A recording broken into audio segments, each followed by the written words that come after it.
Fuck. Man, when I go into one of these box stores, it's like you feel like a fucking zombie when you get out. You know what I mean? Like I have difficulty with like focusing and shit. It's just so fucking bright. It's so bright and it's so like monolithic and shit. It's got like constant, just it's like a. They usually have like really temperature controlled and like shitty music, and man, it's just very unnerving, really. I mean, I don't know. Some people probably feel comfortable in their big stores. When I'm in big stores, all that I see is like the potential of the seams coming apart and like what's really there. It's kind of like being in Vegas. Like, if you've ever been in Vegas, so most people, their first time in Vegas, they're like bedazzled by all the shit, and then it takes a few times, but like after unless you're really sharp, you probably spot it right away. But you know, everything's like paper mache. Like everything's just a slap coat on top of like nothingness, and that's Vegas. It's kind of how stores and shit feel, unless it's like a mom, like. So there's a hardware store I like to go to, family-owned store for a long time. They fucking still smoke inside. They smoke cigarettes inside the store. They can't find shit in the store. So sometimes you're like looking for stuff, and it's like I don't know where that's at. Sorry. Sometimes you go in there and you find shit that they're not even supposed to have. You know, or you buy something that's not even for sale, but you really need it, so you buy it and they'll just sell it to you. It's like part of their store. Shit like that. This hardware store sign would be perfect for my project. How much, sir? That's the only way it should have ever been. It's ridiculous that, just imagine the wage and price control, how sad it is. How sad is it that Americans can't even understand what communism is and like how it can be implemented in different forms, and all that it is wage and price control, loss of your freedom. People can't fucking see it. They can't look through the fucking Lowe's sign and just see monopolized, controlled markets that are governmentally regulated to keep competition out, to give constant income stream of like a certain number, you know. It's an energy source, just like a electrical circuit. It's not your energy source, though. You see what I'm saying? It's what you're afraid of. It's their energy source. It's what you're afraid of. It's their circuit, no matter who it is that you're afraid of. If you're an inner city black guy that's afraid of like out of control police, sure, it's theirs.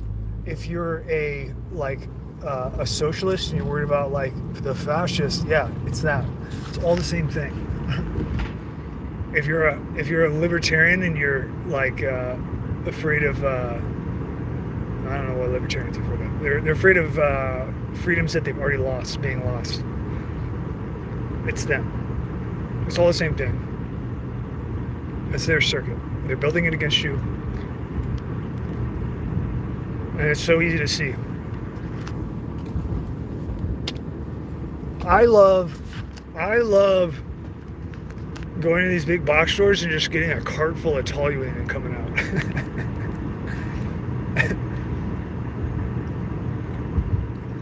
I've never had any problem with it. If I ever got a problem, it'd be like somebody that was overzealous, and then I just explained to him that like this is America, and you can buy solvents.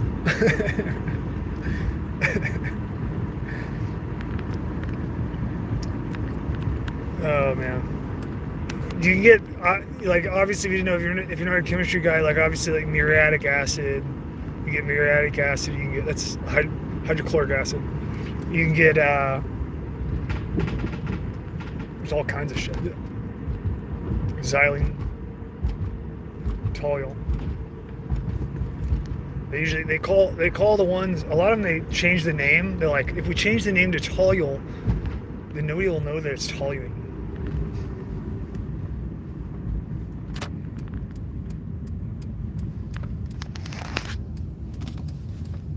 Anyway, have you guys ever read that book on killing? Anybody ever read that book?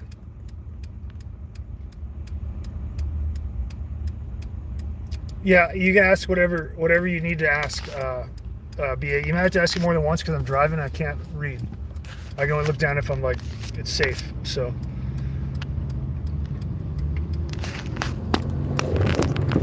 what is the T word thing? Let's get back to that. Dugan is a Fed. I'm the best Fed. I'm the king of Feds.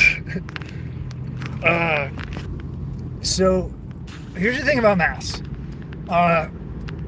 If you've ever read the book on killing, and if somebody's read it, if you could give us like a one-sentence synopsis of what the book is about, so that people who haven't read it understand what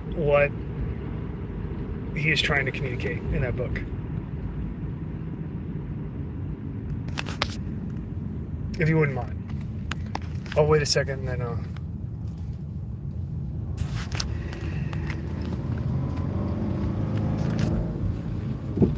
yeah, I haven't even been at my computer all week. I'm sorry, Hardrons.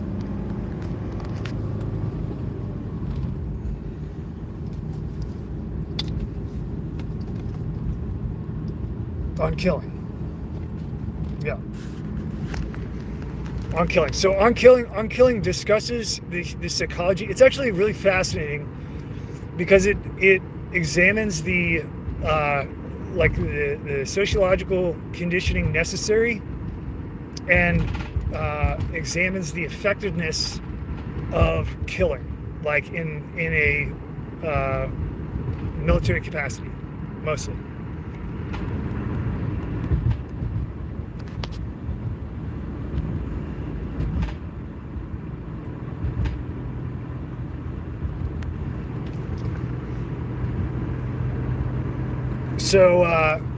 So anyway, it and it goes into, there's lots of, it's a pretty dense book. It's info packed. It's very I like it. It's a good book.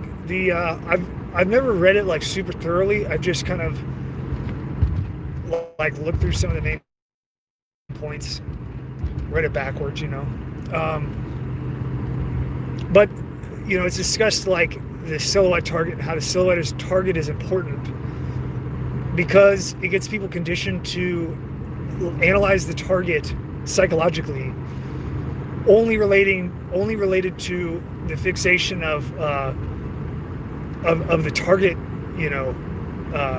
volume in relation to the site. You know what I mean? So then it's procedural and not emotional, right? And it talks about, like the differences prior to having like silhouette targets, having bullseye targets versus silhouette targets and things like that, going all the way into, obviously, I mean, pretty much everybody now. It used to be like the special missions units used to always use photographic targets, so that there was like a person on there, not only for the person's identity, but also for weapon tracing and CNS tracing. So you're getting effective hits on the CNS, and you're also doing a procedural audit to ensure that the target that you're shooting is holding a weapon, and you're not actually shooting like a hostage or something like that.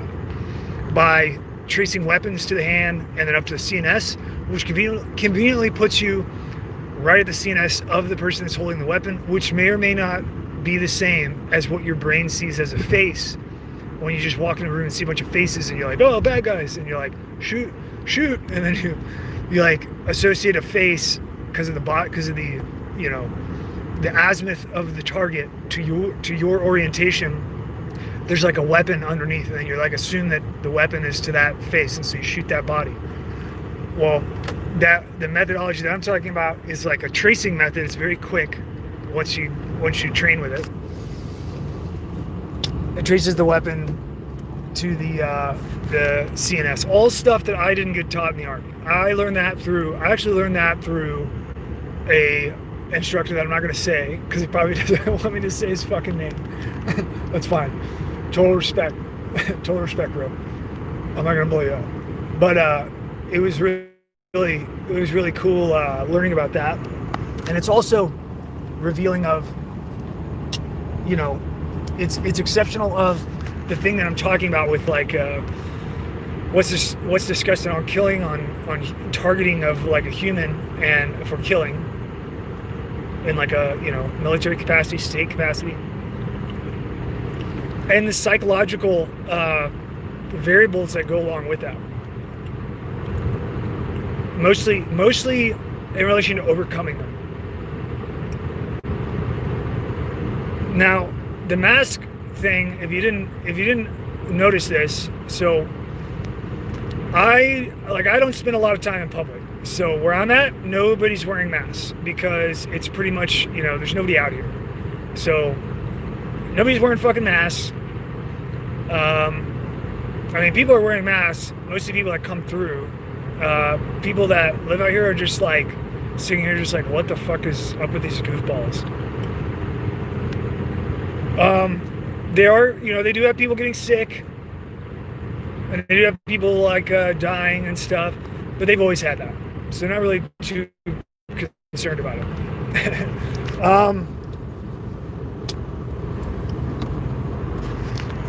The whole mask thing is, it's very dehumanizing. And if you haven't noticed, when you're in a storefront, let's say you're walking around in public at a box store, and you see all these masks on. Now, I guess the one good thing about masks is that it is forcing people to be more expressive with their eyes, which is very cool, in my opinion. Now, the way that we get there is not cool, so it defeats any benefit that would be there. But people are becoming more expressive with their eyes as they understand that people can't see their expression through their mask, and so they're you know, like flaring eyes and like, you know,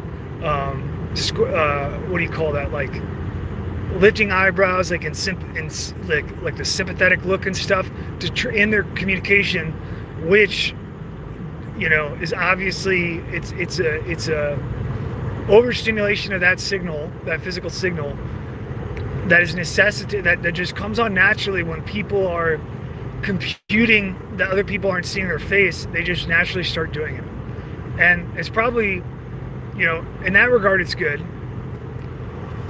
for effective communication.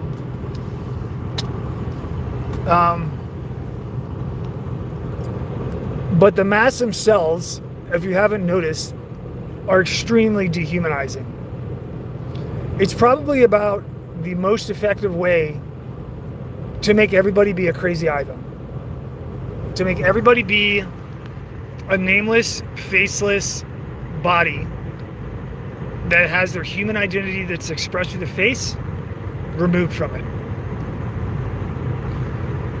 I don't believe at all for 1 minute that the mask mandate is not for that purpose. It is for dehumanization. It is genius.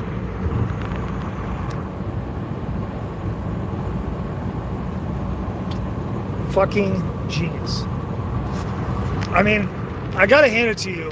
It's fucking, you guys are fucking smart. I mean, I don't think there's anybody, I mean, there are people that are smarter than you, but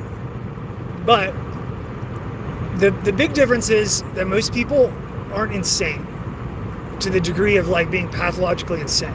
So like, there are people that are much smarter than you that they could really fuck up the world and fuck up society if that's what they wanted to do, but they don't want to do that because that's not good. And so they don't do it. They don't do it. And that shouldn't be mistaken for like incompetence. It should just be mistaken for meekness. Take it for meekness. It's not a matter of incompetence. It's a matter of like JFK's speech, his secret society speech, where he says, you know, there is a shadow force that is so thorough and precise and cold-blooded that no democratic nation would ever hope to match it. And that's pretty much the exact idea of this whole thing. Like, all these people are meek, at least in the regard that we're talking about, where they're not going to push back and they're going to do what they're told. And people think that they're clever because they're not figuring out what the mask is about or what this COVID thing is about. So the people that are doing this think that they're fucking clever. What they're really doing is they're predating on people's meekness. They're predating on, people's complicit, apathetic acceptance of whatever. There's a really good. You guys ever hear the goy jokes that the Jewish comedians do? There's some really good goy jokes. So one of them, of course, the famous one is the one that Seinfeld told. He's not the originator of it, obviously. Seinfeld's goy joke is when he says it, he's about to say goy, but then he has to stop himself and say Gentile. So he says two Gentile businessmen run into each other on the street. One of them says to the other, "How's business?" The other one says, "Great." And that's the joke. The other joke is it's a little bit longer. This other goy joke. It's about a son calling on a bit like off at work in a remote. He's traveling for work, and it's a holiday, so he calls mom up, and he's like, "Hey, Ma, I really want, I wish I could go there. I got stuck in traffic. I got stuck at the airport. Nothing's going right. I just don't think I'm going to be able to make it up there. I mean, I have to drive all night and yada yada. And then I'm sorry I haven't seen you in a long time. It would be great to see you, but I don't know if I'm going to be able to make it." And then Ma says, "Okay." That's the other goy joke. And it's true. It's true. Not for everybody.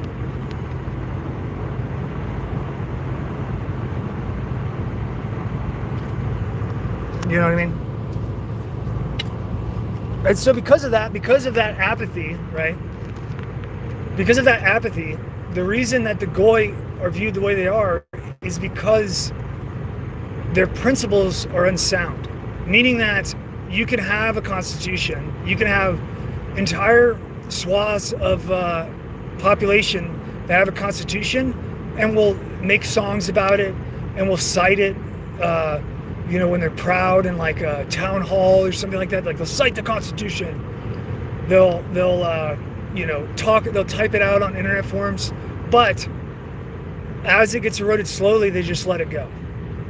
They just put up with it. They let it go. And then it's done and it's gone. Same thing with everything else. And that is why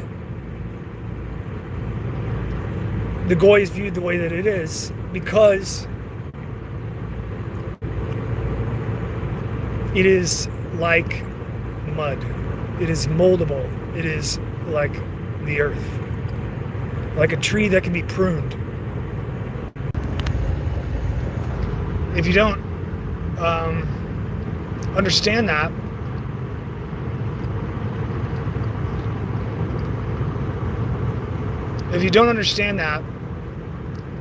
the world can be very confusing.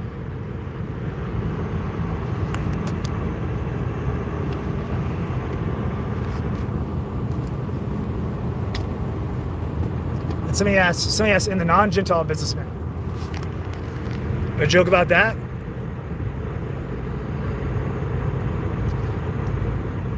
Well, my favorite joke is about the old man that almost missed the horn. He was thinking about blowing it, but he thought it'd be too loud.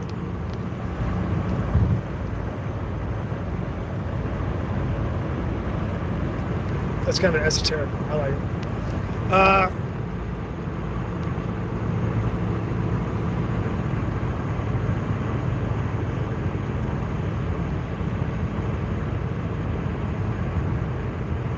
Shalmat says, humble? Question mark? What's a humble?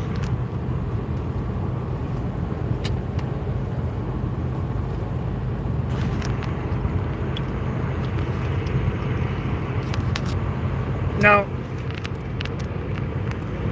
Yehuda is very different from Western conceptions of a lot of things. It's very different in a lot of ways. One of them is that there is a very strong principle of that, halakha is halakha. There's no, there is no, if you follow a law because it is conveniently agreeable to you, then that is not as great as if you follow a law that you do not agree with, that you do not like. And that would be the story of Abraham. Abraham embodies that notion. And it's very different. It's very different than Western ideologies.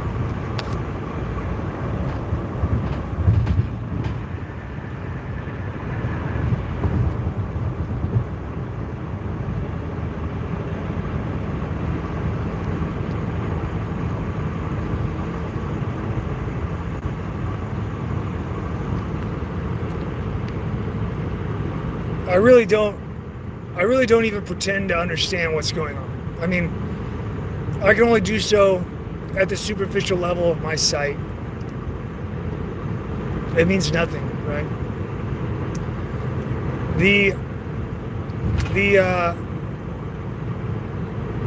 I know what is approximately beneath my sight by elimination, and it's not what I see.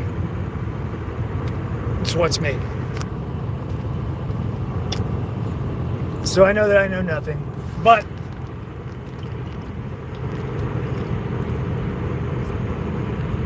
I do think that there is a very forgotten and apex primal centerpiece to Judaism, that everything in Torah is for the Creator. It's not for people. It's not for pride. It's not for power. It's not for standing on the throat of your enemy. In fact, the entire redemption, the entire Galua, is for Creator and all of creation. That's what it says. It says, is it your way that's right or my way?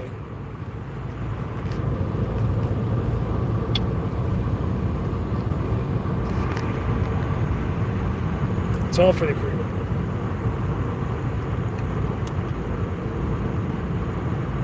Now this whole mass thing, this is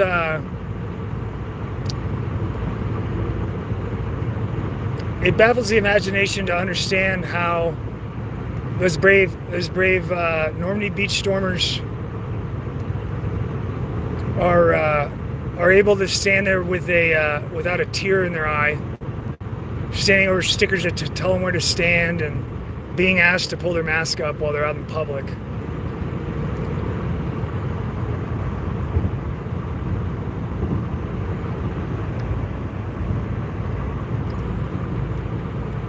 I asked a gal at the service counter when they had a mask ordinance, that she asked me to pull my mask up, and I asked her like what she thought about all the mask stuff, if it made her uncomfortable, and she took a second, and I could tell, there's a lot of I'm far too judgmental, but I can read signs that people don't want to produce, and I could tell that this woman was uncomfortable in her skin about that question. And so she swallowed down the uncomfortability, and she stood her ground, and she picked She picked her castle, and she said, not at all. I'm not at all uncomfortable with this mask thing.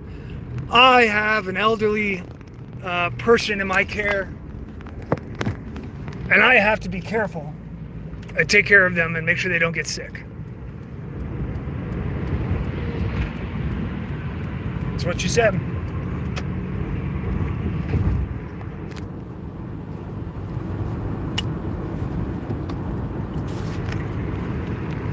Well, I hope that she remembers that when the reciprocal comes and somebody has her do something that she didn't want to do, regardless of how disproportionate it is, because that is the seed that's sown.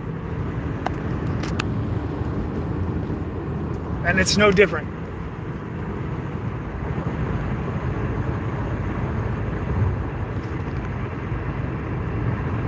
It's no different.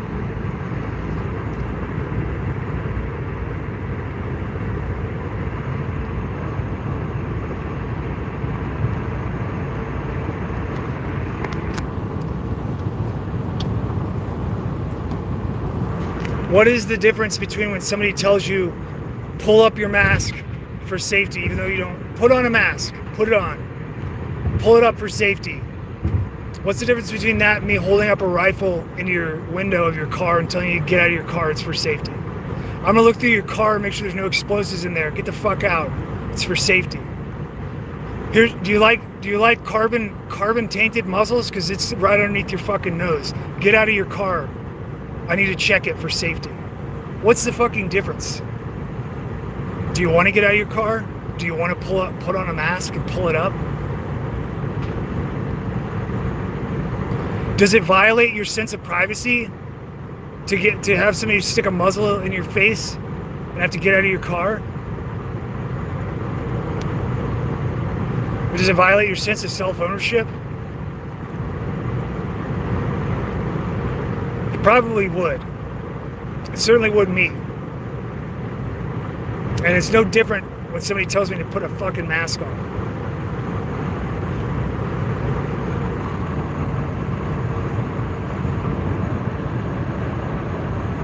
I typically, what works really well, what I found is really effective, is to get a fucking high-speed ass NBC mask that's as large, preferably as like large and space age as possible. Like I recommend, what's a really good one are the MSA firefighter masks. That normally you hook up with, oxygen, like high compression oxygen. You just get the mask itself. You can get them on eBay for like $30 sometimes, like a used one.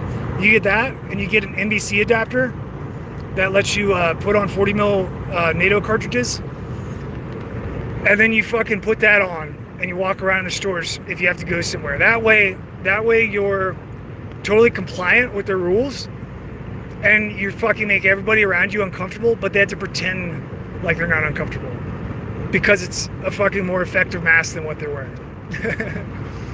And they usually give you a bad look, and then they realize they're wearing a stupid fucking mask that is basically like a tampon on their face. It's not going to do shit. And your NBC mask not only is going to protect you from coronavirus germs, but also you're fucking good to go if somebody drops sarin in that bitch right there. I mean, not really, because you're gonna get skin exposure, but you'd be good for chlorine gas, right? You're A-okay.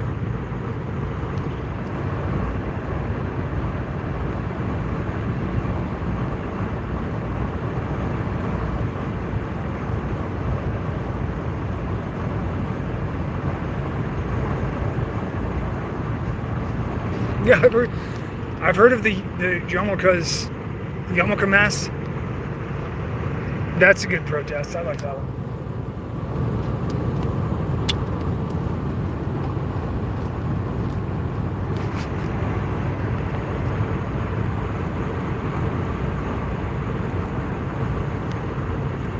I'm not gonna get really ballsy until the shit starts. Then I'll start making like really funny protests when it's like the stakes are actually high and it actually makes a difference because people will see it and be like, holy shit, that guy's crazy. Just put something like really effective.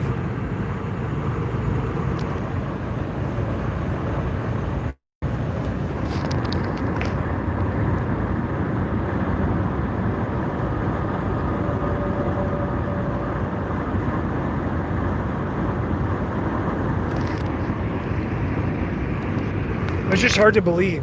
It's hard to believe the state of the world. It's hard to believe that humanity is this corruptible. That's what's hard to believe. So easily corrupted.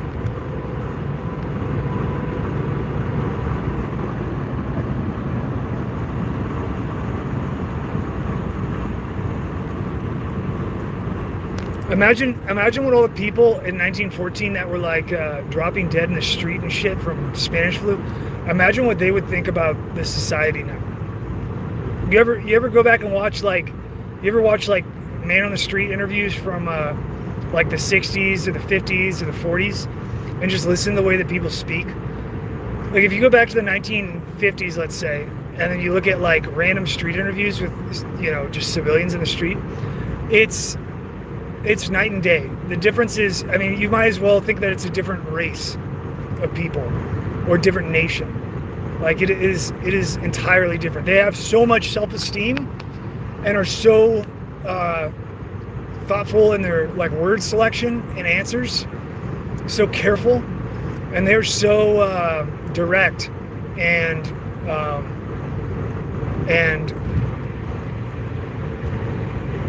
accepting.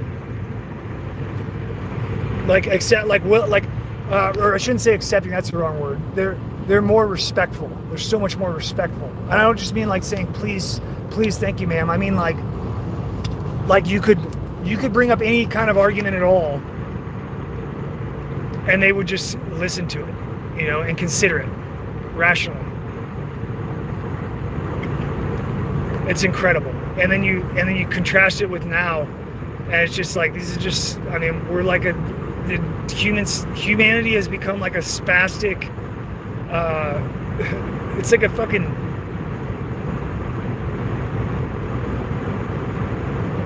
it's like a pathology, like a mental pathology.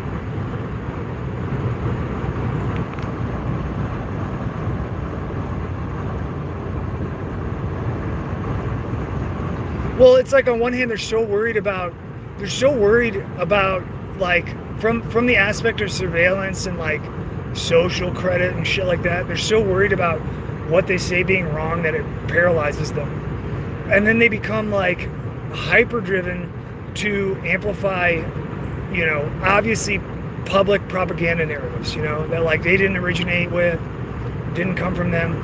And they try to like skate on it. They try to skate on it like it's a fucking surf and they're on a surfboard, like they're surfing the wave. And all that shit came through and metabolized from social media. You know, like what is it, ice bucket challenge, right? So you have like ice bucket challenge, and then so there's this idea that nobody came up with. It gets released in the sociosphere. Then people are like, wow, this is my opportunity for like a quarter second of notoriety that nobody gives a fuck about anyway, but we're all just pathologically insane. So I'm gonna ride on it and do it because then that's an expression of me. I care about ALS. I'm gonna dump ice on myself. And they do their own little twist on it and they try to ride the fucking wave. It's the same fucking thing with this. When I asked that gal, how do you feel about masks? And she goes, she stops and thinks about it. She like washes down the uncomfortability of like having to psychologically process what I'm actually asking. And she goes, I'm running a marathon for old people that get sick easily and are frail, you know, basically. I mean, fuck. So put on your fucking mask. Slave. I'm with the Empire. I wrote in Emperor Palpatine.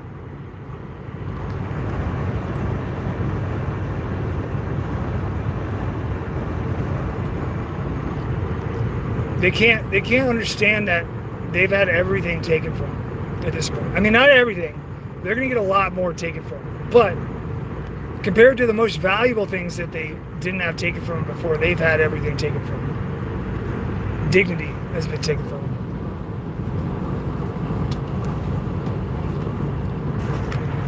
Now, the United States is just a place where you vote on whoever gets the most billions of dollars. That's going to be your A candidate and B candidate. They're both gonna have the same boss. You can make little fucking, you can pour out all of your emotional fucking pathos into supporting somebody that you've never met, that you don't know who funds them, or what kind of back deals they have, what their actual prerogative is, or who fucking controls them, who they really work for. You make the assumption it's you. Yet at the same time, you wake up every day and lose a little bit more. Things get a little bit gayer. Shit gets a little more militant. You have to, like, sign more, enter in more passwords, fucking do 2-step, 3-step, 4-step verification, fill out your fucking AI training, Google CAPTCHA, have no vote over who's really running your country, just vote for puppets. Painful, I know, but you're never going to be able to heal if you don't recognize that you have a fucking gaping wound in your side. It doesn't work to just bleed out all over the fucking place like a sieve. That doesn't work. You have to stop the bleeding.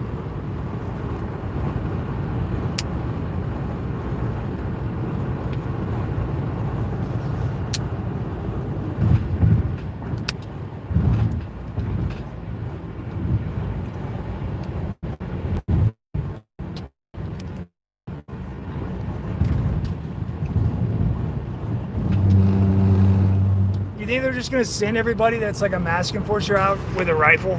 Maybe that's what the plan is. That would kind of make sense.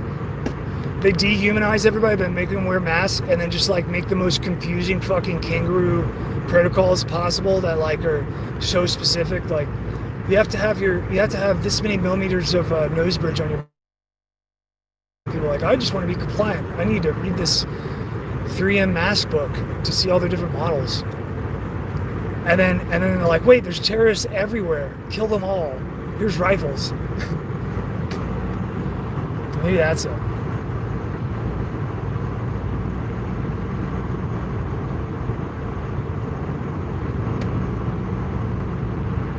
Yeah. So the COVID thing, right? Like obviously the testing is sham. It seems probable that they did release an agent. So I would assume that there is an agent in circulation that is traceable. But the tracing that they're doing, if it isn't conclusive, it has no conclusion with COVID. It's way too inaccurate. Now, that doesn't make sense unless two things. Number one, the first thing, which is the most probable, is that they are like testing a system. It doesn't really matter about the legitimacy of it because they're getting the test infrastructure in. Like this is a dry run, right? The other possibility is that they don't give a fuck if you have COVID or not. They just want as many tests as possible because they're fucking collecting fluid. Because they're collecting probably not the literal fluid, probably the results, probably the analytical results. Who knows? I don't fucking know. It's definitely not what it seems. That much is certainly the case. Now, in terms of the COVID virus, this is only the first step. So the COVID virus is not the last virus. You are going to get viruses that are going to be highly lethal, and they're going to be released. It's going to happen. COVID is test one.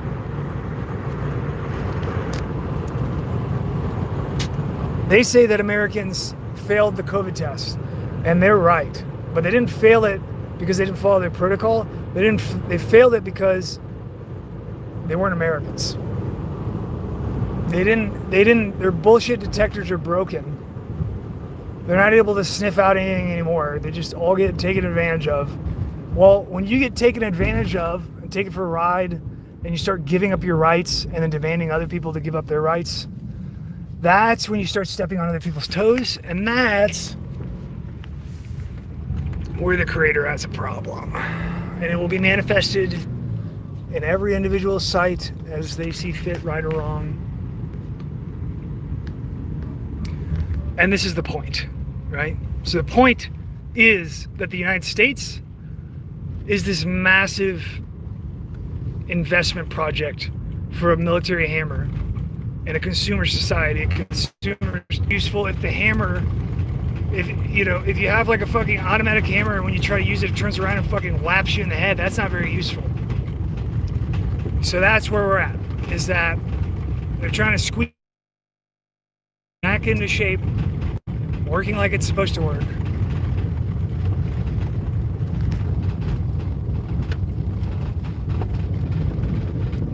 And I guarantee you they have lots of plans for it, and it's probably going to be really effective in a lot of ways.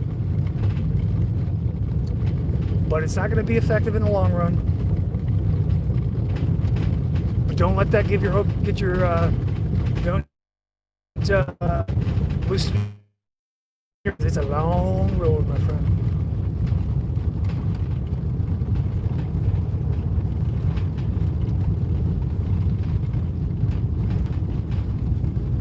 Long road.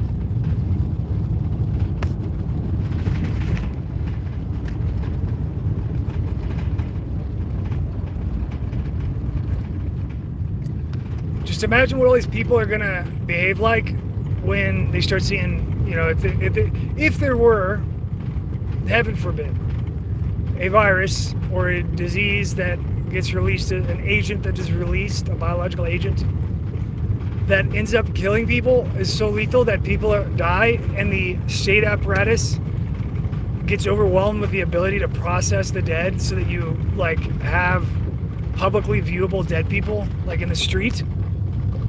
Imagine the amount of motivation that the masked people will have. Like, imagine how far they'll go to enforce the guidelines. If they're going as far as they are now, and they have no conception at all that anything is wrong, if they lie to themselves and suppress their inner recognition of what's happening, and suppress it because it's not convenient and it's painful, just to get people to wear masks and shit. Imagine what they're gonna do when they are going to work and they see a fucking dead body in the parking lot. Even if it's just one, even if it's just like every person sees like one body, because the capacity to process the bodies is overwhelmed. Imagine how far they'll go.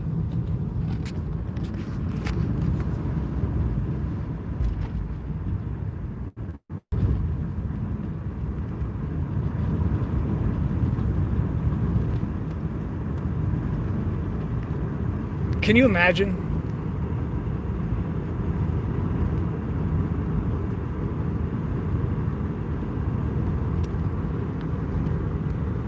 We have a First Amendment, but we don't have it in real life. It's impossible, because to have a First Amendment, you have to have a free press. And we have no free press.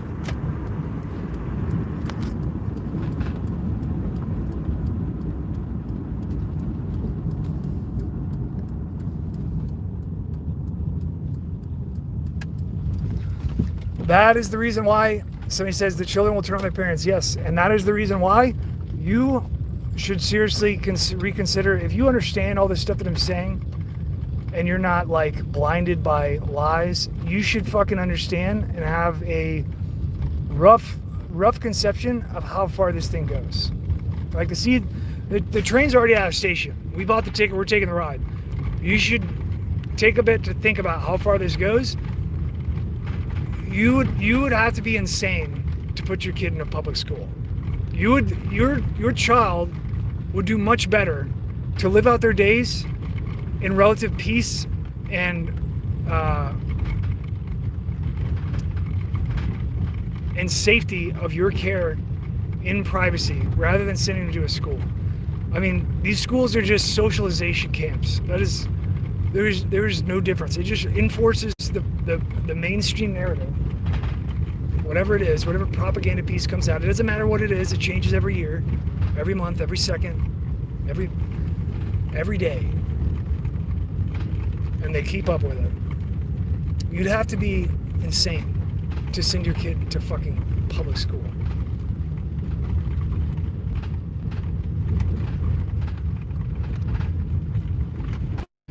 Not aside from the fucking dystopian shit, look at how fucking dumb these people are coming out of school.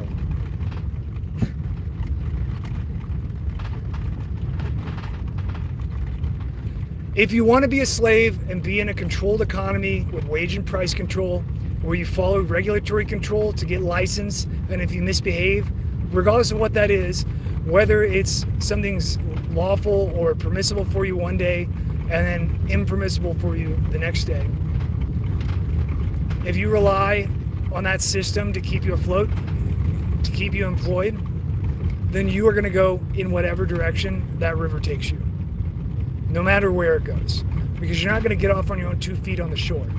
You're not going to make it for yourself. You're going to keep on doing what the fuck they tell you, and they're going to keep on moving the ball forward in the direction that they wanted to go. And that's how we got here this whole fucking time. You have to be independent. It's the only way.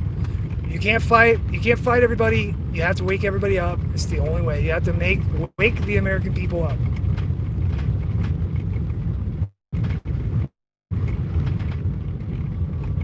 You have to wake the world up.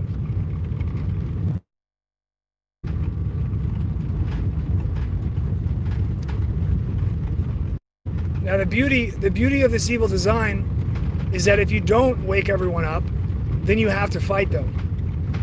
Now, the people who are the pit bosses here don't care if their followers get killed, nor do they care if they kill you. It's all collateral expenditure. It doesn't matter if they're here at the end. It doesn't matter at all. Whatever is expended was necessary to pacify and to break the United States. However hard it is, however many lives it takes, no matter how many paychecks it takes, it doesn't matter. They're gonna make an endless fucking wave of Golem. And it doesn't matter how many Golem get smashed.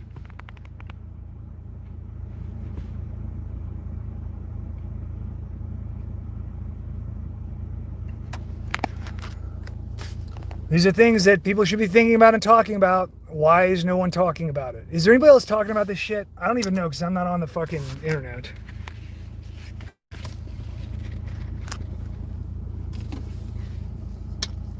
Is there any free media that has any idea what the fuck is going on? Okay, there are, yes. Okay, it's not like Stormfront, is it? Or is it like just Alex Jones? It's only Alex Jones. Somebody says Derek Bros.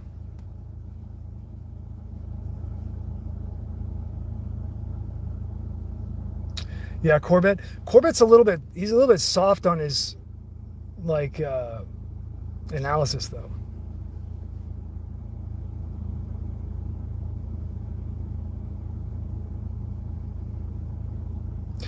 Yeah, everybody says, DS says, I found quite a few people talking about this today, actually.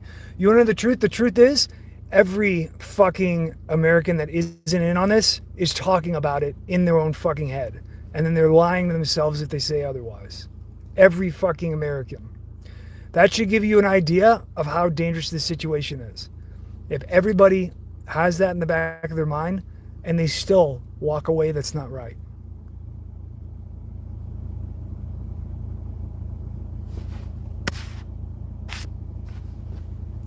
I thought I already talked about Adam Green.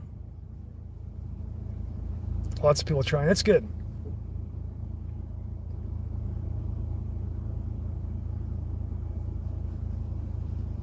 Yeah, Brendan O'Connell. Yeah, I've watched some of his videos. I like some of the stuff that he says. He's got kind of he's got some perceptual biases, I think. Yeah, sure. So Joe K says, can you rehash Adam Green? Yeah. So Adam Green lived in Virginia with somebody with the last name Schumacher, and he lives in Marco, California now, where he does his show, which is about Jews. Or is it Virginia? Yeah. I think it's in Chesapeake, Virginia, if I remember right. Schumacher. SCH.